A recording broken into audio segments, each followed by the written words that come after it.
Saudara penonton Badi Channel dimanapun Anda berada, pada saat ini saya bersama anak saya, Dr. Amir Hamzah.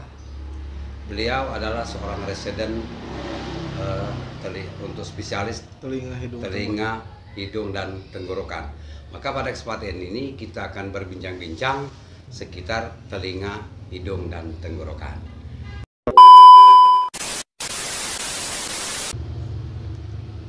Dok, kira-kira penyakit apa sih yang paling terbiasa menyerang telinga? Paling banyak ya. Ya. Kalau yang paling banyak itu berupa otitis externa biasanya. Orang Ya, terlalu banyak ngorek kuping, Ya, menyebabkan lecet, iritasi, infeksi, hingga lubang kupingnya terakhir bengkak. Bengkak lubang kupingnya itu yang paling banyak ya. Yang kedua jamur. Ibu-ibu sering habis wudhu nggak lagi ngeringin telinga langsung pakai jilbab, jamuran kupingnya. jadi kalau mandi itu telinga terus kering ya? Iya. Pakai handuk itu? Paling nggak kalau kita tidak berjilbab gitu kan, dia kan masih bisa kena angin nih. Ya, Tapi ya. kalau dia pakai jilbab langsung ketutup, langsung lembab di dalam. Jadi intinya kalau ada air di dalam telinga itu berdampak negatif ya? Iya, tapi ingat juga kita tidak boleh mengorek telinga terlalu sering. Gitu ya? Paling maksimal tuh 1 kali sebulan. Ya. Itu yang paling sering. Selain itu? Yang paling sering kedua biasanya tai kuping yang terlalu keras. Jadi itu harus kita keluarkan ya. Biasanya kita teteskan obat pengencer sehingga dia bisa keluar. Itu yang ringan-ringan, masih yang ringan. Tapi kalau yang udah yang sering tapi yang agak berat, contohnya congean. Nah, congean banyak keluar cairan kuning kehijauan, kalau dicium bau gitu kan, Seperti nanah ya? nanah, iya Seperti betul. nanah ya?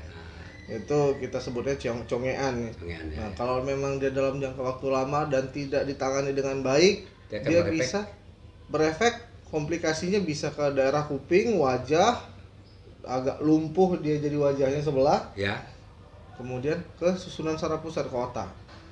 Dia bisa langsung tembus ke sana gitu. Jadi, Penyakit yang paling berbahaya apa itu kalau untuk telinga?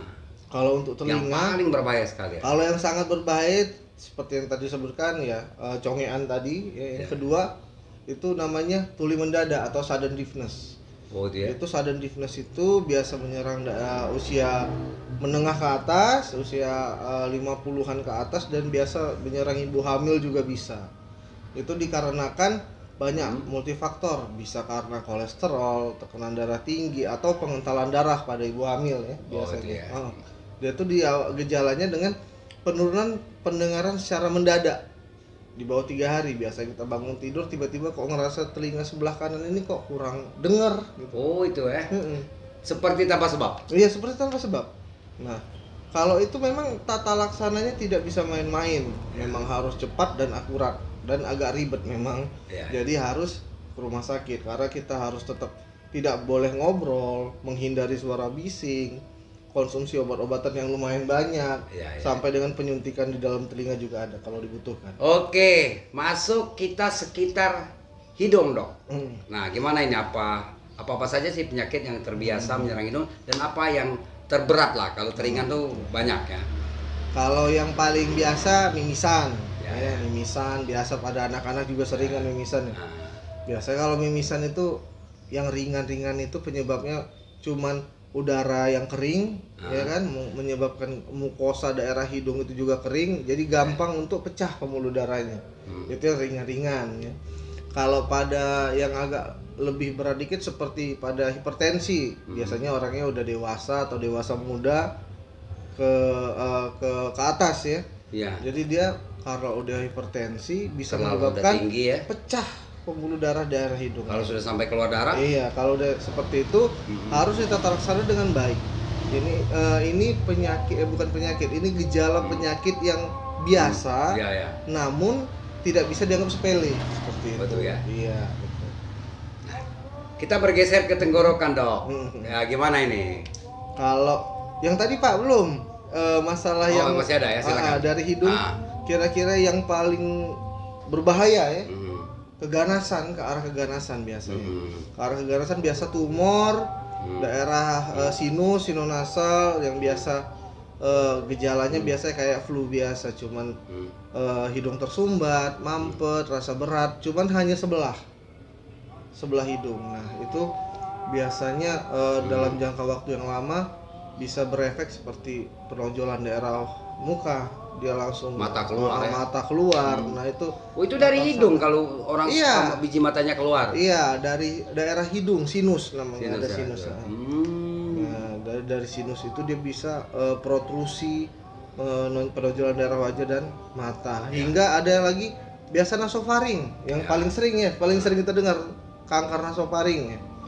Kanker nasofaring ini banyak juga diderita dan penyebabnya itu kedengarannya sepele karena memanaskan garam dalam suhu yang sangat tinggi. Contoh kita goreng ikan asin. Masuk ke tenggorokan. Gimana dok? Sekitar tenggorokan supaya masyarakat tahu sih penyakit apa, gimana mengatasi gimana? Kalau daerah tenggorokan ini yang paling banyak pada awam ya, anak-anak juga sering biasanya amandel. Yang kita dengar yang biasa kita dengar itu di masyarakat itu amandel. Amandel itu ya sebenarnya awalnya adalah infeksi bakteri yang menyebabkan si kelenjar amandel ini membesar. Jikalau sudah membesar, dia tidak akan mengecil kembali. Tapi gampang teriritasi oleh dipancing oleh makanan-makanan seperti Indomie ya.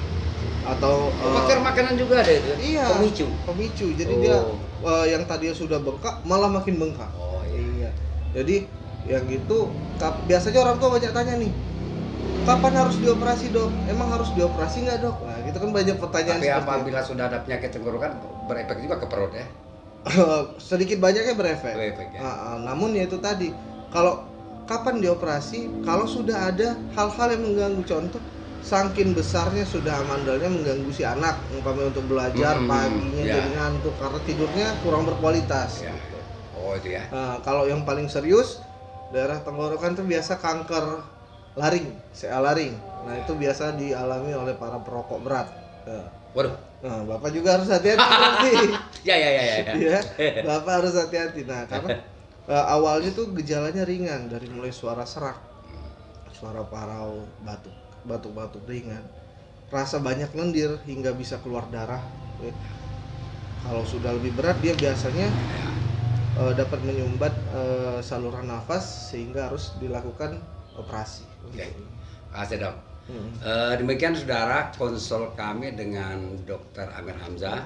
Kita doakan mudah-mudahan dokter ini cepat selesai. Amin. Menjadi spesialis THT-nya dan manfaatnya bisa dirasakan langsung oleh masyarakat pada akhirnya.